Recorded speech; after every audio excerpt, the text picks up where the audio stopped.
você é daquilo que nós somos, né? Mas o que interessa aqui não é a questão do espelho, né? Embora realmente a gente vê as coisas só em parte, nós não conhecemos a realidade espiritual do jeito que ela é. Conhecemos parte da realidade espiritual. Nós não nos vemos como Deus nos vê. A nossa visão acerca de nós mesmos é uma visão toda distorcida.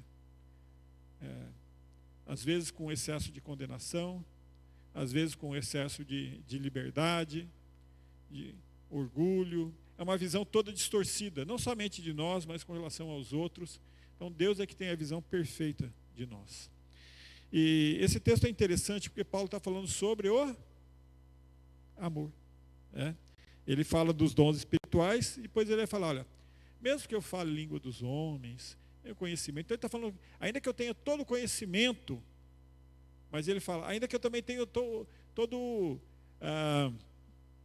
os sinais, não só, porque Paulo fala que os gregos buscavam sabedoria, os judeus buscavam sinais, mas ele pregava Cristo vivo.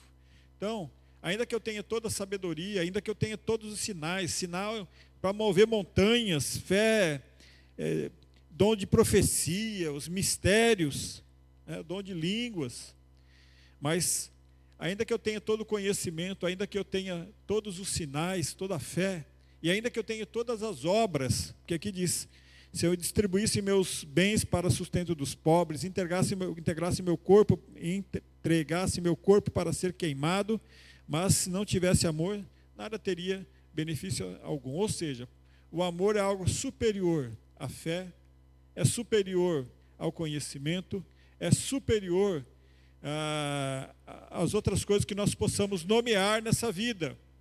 E Paulo não fala só comparando com o conhecimento, com a fé, os sinais. Ele vai comparar também com a esperança, com a fé, a esperança e o amor. Quer dizer, o que permanece para nós como igreja do Senhor Jesus agora? A fé, a esperança e o amor, correto? Todo o Antigo Testamento, irmãos, nós sabemos que todo o Antigo Testamento ele pode ser resumido. A lei e os profetas são resumidos em quê? Amará a Deus de todo o teu coração e o próximo como a ti mesmo. Nisso se reúne, quer dizer, todo o Antigo Testamento, de Gênesis a Malaquias, é resumido: amar a Deus sobre todas as coisas e o próximo como a ti mesmo. Nós precisamos amar a Deus, senão nós não conseguimos amar o próximo, né? E por mais que nós façamos boas obras, se não temos o amor a Deus, como que nós vamos ter? É porque com o amor que nós recebemos de Deus, é a única fonte que nós temos para passar amor para os outros. Todo outro sentimento que a gente passa para as outras pessoas, que não vem de Deus, direto de Deus, ele não é amor. Ele pode ser qualquer outra coisa, interesse próprio, cobiça, querer tirar vantagem, fazer bonito diante dos homens, qualquer outra coisa. Mas amor de verdade, nós só podemos passar para frente se ele vier de Deus. Porque ele é o Pai das luzes, que de toda dádiva, todo dom perfeito vem direto do Pai das luzes, onde não há sombra nem mudança de variação. Quer dizer, tudo que eu tenho em mim, tudo que você tem em você, porque é da nossa própria natureza, é toda imperfeição, irmãos. Toda sujeira, toda imperfeição. Mas aquilo que há em mim e que há em você, que é bom, vem do Pai das luzes, vem de Deus. E é isso que a gente tem para compartilhar com os outros. Então Paulo está falando que o amor é superior a todas as coisas. Ele é superior à fé. A fé, preste atenção, sem fé é impossível agradar a Deus, né? Crede em Deus, o Senhor Jesus falou, crede em Deus, crede também em mim. Na casa do meu Pai há muitas moradas, se não fosse assim, não vou teria dito, vou preparar lugar. Quer dizer, a fé, ela está ligada em quem? A fé não está ligada em anjos, está ligada em anjos? Hã? A fé não está ligada na igreja, no pastor. A fé não está ligada no irmão. A fé está ligada em quem? Em Deus.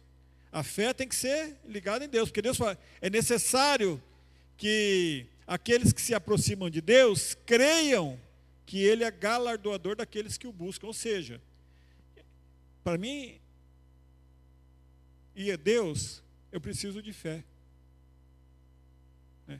Pela graça sois salvos mediante a fé. Então a fé está ligada direto com Deus. É a crença, como nós lemos aqui no começo, né? Porque aquele que não crê está condenado, mas aquele que crê em Jesus, esse tem a salvação, a ira de Deus não fica sobre ele. Então a primeira coisa que tem que haver num servo de Deus, na serva de Deus, é a fé. A fé é o firme fundamento, né, das coisas que não se vê, mas das coisas que se esperam. Quer dizer, é você olhar para Deus, sabendo que Deus existe, que Ele está lá. Bem-aventurado vós, aqueles que não viram, mas creram. Quer dizer, irmãos, então a fé está ligada para Deus. Agora presta atenção, que interessante. Acompanha comigo aqui. A fé aponta para Deus, certo? A fé, ela só existe nessa vida. Na vida vindoura não vai existir fé. A fé é passageira. A fé só existe enquanto nós vivemos. Quando eu morrer, quando você morrer, não vai sobrar mais fé para você. Não existe fé além túmulo. Não existe fé no além. Porque quando você estiver com Deus, você não tem mais fé. Porque a fé é o fundamento daquilo que não se vê. Você vai estar vendo Deus, então você não tem que ter mais nada, não vai ter mais fé. A fé vai se dissolver. Então a fé é muito importante agora. E sem fé é impossível agradar a Deus. Então, irmãos, que Deus tão bondoso esse, porque a nossa fé é desse tamanho. Às vezes parece uma chama que está quase morrendo. Sim. É para quando o gás está acabando? Você fica orando para o gás dar para poder esquentar a água. E não vai. Ai, meu Deus, nessa hora eu vou chamar o homem do gás, não vai dar certo. E o bolo vai murchar. E quando a gente fica assim, mas o Deus é tão bom, irmãos. Isso não depende de nós. E a gente não pode perder. Se a gente passar para olhar para nós mesmos, a gente não sobra. Sabe, se a gente começar a olhar para a gente mesmo, sabe o que vai acontecer? O gás vai acabar. A chama vai morrer. E não vai sobrar nada. Sabe quando você começa a esquentar e o gás está acabando? O que acontece no fundo da panela? Fica só aquela mancha preta, aquele carvão, aquela coisa, aquela sujeira, né? Fica só sujeira. É isso que acontece, acaba a nossa fé, só fica sujeira. Mas Deus, a gente tem que confiar no Senhor, porque Ele não apagará o pavio que fumega. Deus é poderoso para renovar o gás. O gás está acabando, parece que não vai fazer mais comida nenhuma. Que não vai mais esquentar a água nunca mais. É verdade. Não vai mais esquentar o leite, ferver o leite. Que o gás não vai dar mais para fazer o arroz. Não vai dar mais para cozinhar o feijão. Às vezes parece que o nosso gás está acabando, não tem mais gás. Mas Deus é um Deus de milagre, irmãos. E a gente não pode perder a fé nisso. Porque sem fé é possível agradar a Deus. Agradar a Deus, nós temos que continuar andando pela fé. Sabendo, eu sei que o meu Redentor vive. E um dia Ele se levantará. Eu estou com o Senhor. Minha vida pertence a Ele. Eu sei em quem tenho crido. Eu estou convicto que Ele é poderoso para guardar o meu tesouro até o dia final. Porque naquele dia eu não vou precisar mais da fé. Mas até o dia de final eu preciso andar com fé. Ainda que as forças das trevas se levantem, ainda que a minha fraqueza, a minha carne se levante tentando me devorar, ainda que Satanás, o mundo, se levante para me acusar, para me destruir, eu tenho que olhar, porque a fé agrada a Deus, saber que Ele é galardoador, e se eu continuar lhe batendo, Ele vai ouvir a minha súplica, Ele vai atender e Ele vai me livrar dos meus inimigos. Ele vai dar a força que eu preciso, Ele vai transformar as minhas trevas em luz, Ele vai pavimentar o meu caminho, porque Ele está comigo. Mas a fé, ela termina ali no cemitério. Então a fé a gente precisa dela aqui agora, ela esquenta o nosso coração.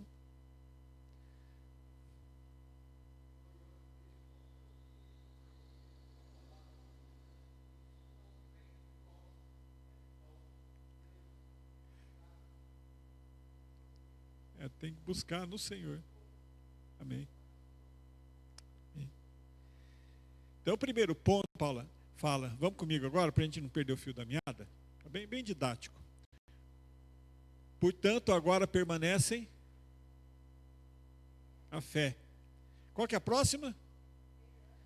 A esperança, irmãos, ela não aponta para Deus. Quer dizer, ela está em Deus, mas a fé aponta para Deus. A esperança, nós temos esperança o quê? A Bíblia atrela, tem vários versículos que estão ligados à fé e esperança, obviamente, com Deus. É inevitável, é impossível você tirar a esperança com Deus. Porque é impossível, a esperança é uma virtude gêmea da fé, é a virtude espiritual, né? O pessoal falava as virtudes teológicas, fé, a esperança e o amor, as 3 virtudes teológicas falavam na Idade Média, né? Mas a esperança, ela está atrelada, você vê isso em várias passagens, está atrelada, sabe com o quê? Fala. Com a vida eterna. A gente tem esperança na vida eterna. Porque a fé nos leva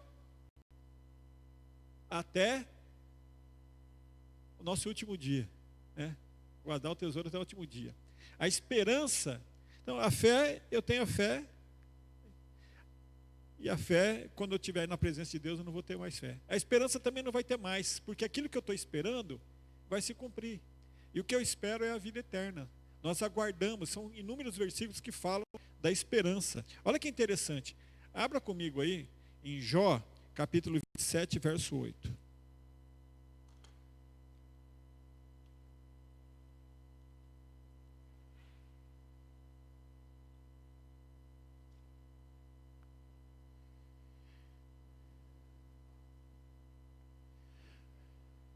Capítulo 27. Quem achou, lê aí, depois eu leio aqui para o pessoal ouvir. É que vocês lendo aí, os irmãos lá não ouvem a voz de vocês, mas eu quero ouvir. Pode, alguém que achou pode ler. Depois, se não se importe, que eu vou ler de novo.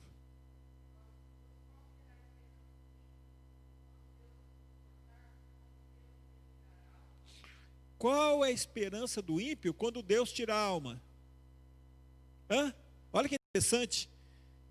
Porque o que vem depois? É diferente do servo de Deus, que a esperança está na vida eterna. Quando Deus tirar o nosso corpo, a gente tem a esperança na vida eterna. A esperança está ligada com a vida eterna, irmãos. Abra lá em Tito 1:2. Enquanto você abre em Tito 1:2, eu vou ler aqui o verso que a Cleusa leu para os irmãos em casa. Pois qual será a esperança do ímpio quando Deus o cortar? Quando Deus lhe tirar a alma?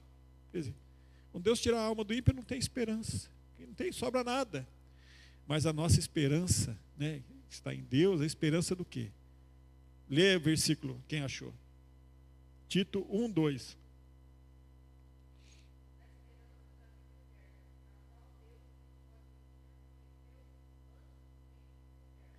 Na esperança da vida eterna. Então a fé é em Deus. A esperança que Deus vai nos dar a vida eterna.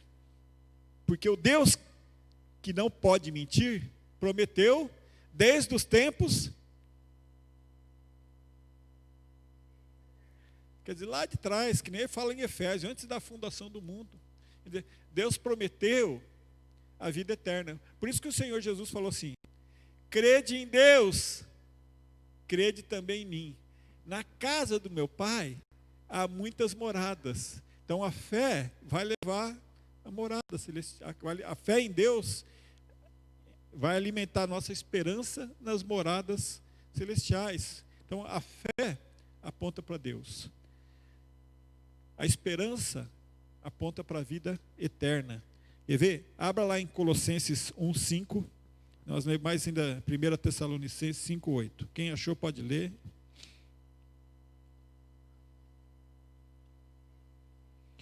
Colossenses 1:5.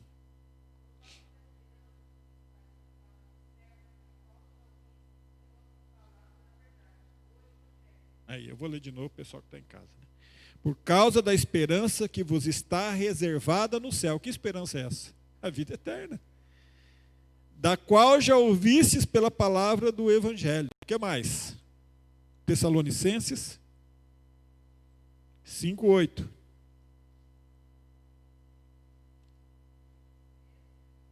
Primeiro. Se não for, a gente tenta o segundo.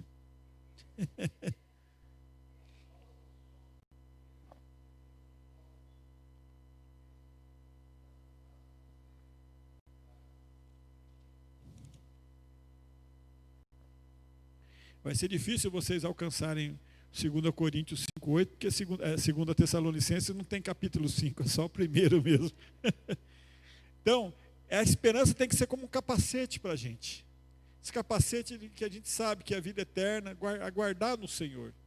Então, irmãos, no céu não vai ter esperança. No céu não vai ter fé. A fé é para agora. A esperança também é para agora.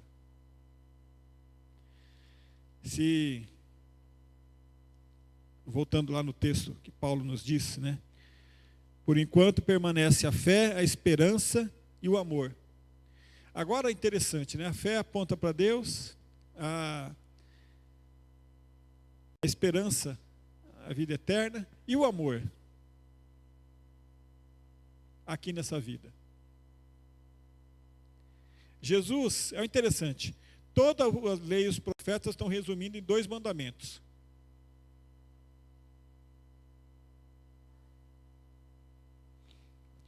Amar a Deus sobre todas as coisas e o próximo como a ti mesmo. E depois esse mandamento foi reduzido a um só. Qual?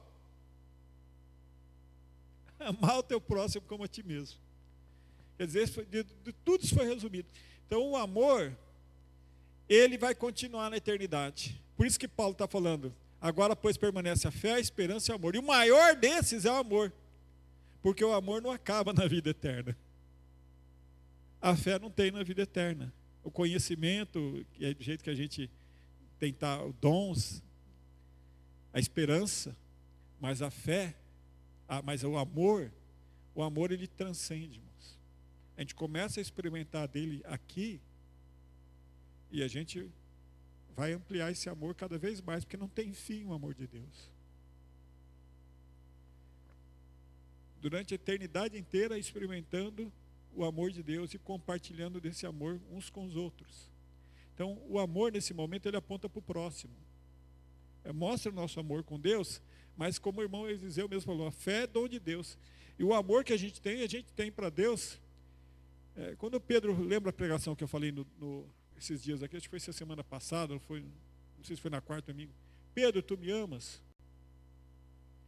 O Senhor sabe que eu te amo. Pedro, tu me amas? O Senhor sabe que eu te amo.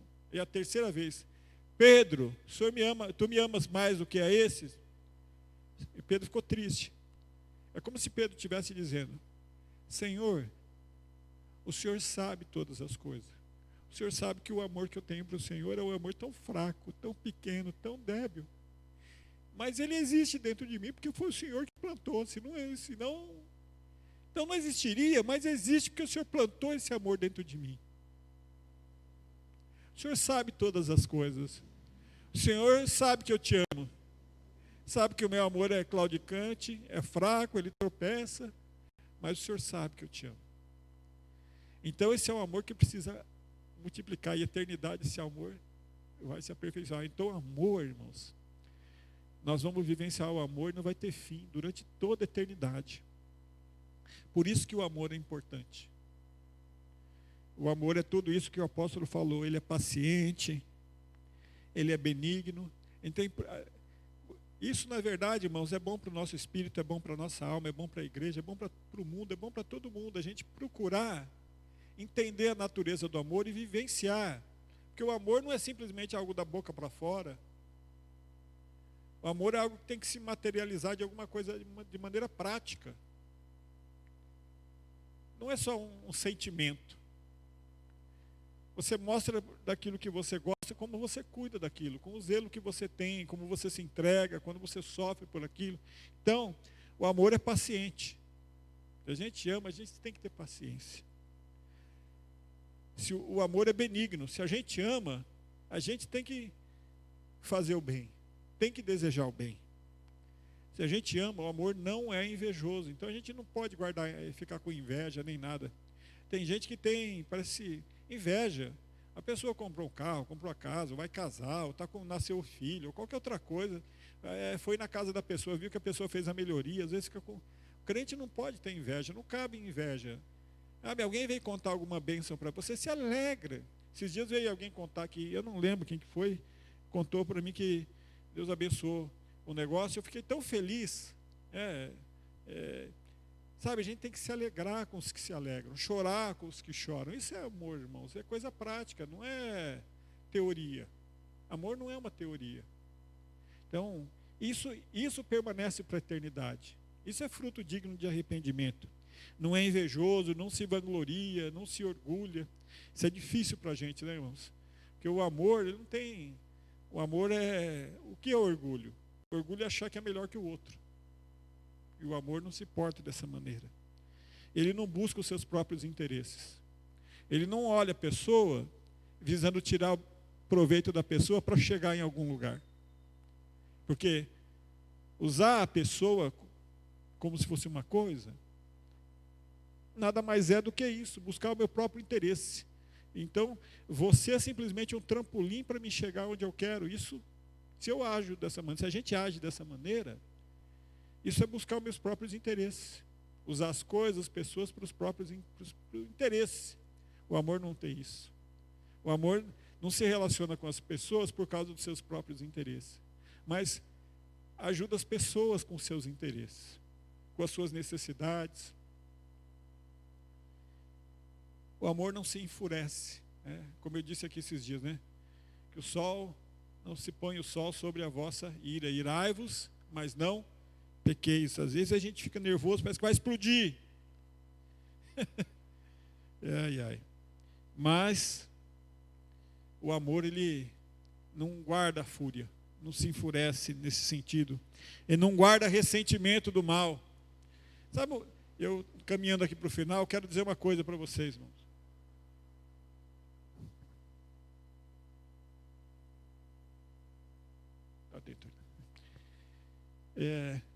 Isso é muito bonito, irmãos. Aqui eu quero compartilhar isso aqui, é o seguinte. O amor não guarda ressentimento do mal. Percebe isso aqui? Sabe, a pessoa que ela não guarda ressentimento do mal, é saúde para a vida dela. Saúde para os ossos. Que bonito. A pessoa chega e fala assim, eu queria te pedir perdão. Eu falo assim, perdão do quê? Sabe aquela vez lá? Rapaz, mas não lembro. Não lembro. Eu não lembro. Não ressente do mal. A gente tem que procurar a não desenvolver, sabe? As coisas vão indo. A mente às vezes quer fazer o inimigo com setas, às vezes você lembrar de uma coisa ruim que aconteceu. Ou lembrar de uma experiência mal que você teve com alguma pessoa, com alguma coisa. Irmão, o lixo tem que ser no lixo, deixa o lixo embora. A gente não pega os lixos da nossa casa, separa lá o que é reciclável, manda para um lado, o que é orgânico, não põe no pacotinho, não põe no saquinho lá, e não põe para o lixeiro levar. Todo dia nós precisamos de coisas boas e as coisas más têm que ir embora. A gente não deixa lixo dentro da nossa casa, né? Não tem que varrer, não tem que passar o pano lá na casa, passa o pano na geladeira, né? Passa o aspirador, tira a teia de aranha. Porque se a gente não fizer isso, a gente consegue viver em casa? Vai lá, recolhe o lixinho do banheiro, né?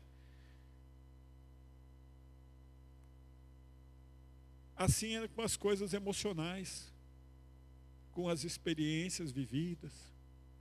Tanto aquilo que a gente faz de ruim, como aquilo que a gente recebe de ruim, coloca dentro do lixinho, amarra, perdoa, esquece, joga fora.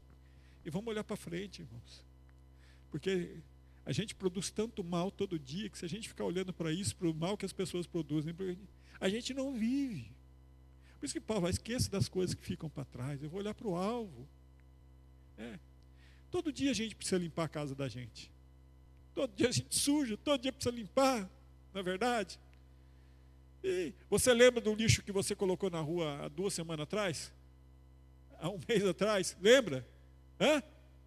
Você lembra do saquinho que você levou para o reciclável lá 3 meses atrás? Você pode lembrar da pessoa no episódio, mas do livro, do coisa, você não lembra mais. Então, é uma bem-aventurança para a tua vida e é saúde para os teus ossos. Você não guardar mágoas, não guardar rancor, né? Não guardar ressentimento. Pessoas que o ressentimento, ele traz um mau odor, mau cheiro. A pessoa fica guardando aquilo, Você percebe que aquilo não está trazendo vida. Né? Agora você limpou, está sempre limpinho. É o que a gente tem que fazer, irmãos. Procurar a graça de Deus. A graça de Deus não nos decepciona. O Senhor, com seu sangue, Ele nos torna mais alvos que a neve. Então esse amor tem que ser prático. Sabe por quê? O amor vai para toda a eternidade. Verso 8. O amor jamais é vencido. O amor jamais é vencido. Vamos confiar no amor de Deus, na misericórdia do Senhor. E continuar andando para o alvo, para a soberana vocação de Cristo Jesus. Porque de tudo que nos está preparado na eternidade, nem olhos viram, nem ouvidos ouviram, nem penetrou, nem desceu para o coração do ser humano aquilo que Deus tem preparado. Mas uma coisa a gente sabe, vai ter amor. Com certeza o amor vai estar lá. Porque Deus é amor. Eu ia fechar essa pregação, porque Deus amou o mundo de tal maneira. Mas vocês foram melhores ainda, porque Deus é amor. Amém. Bendito Deus, o Senhor é amor, Deus.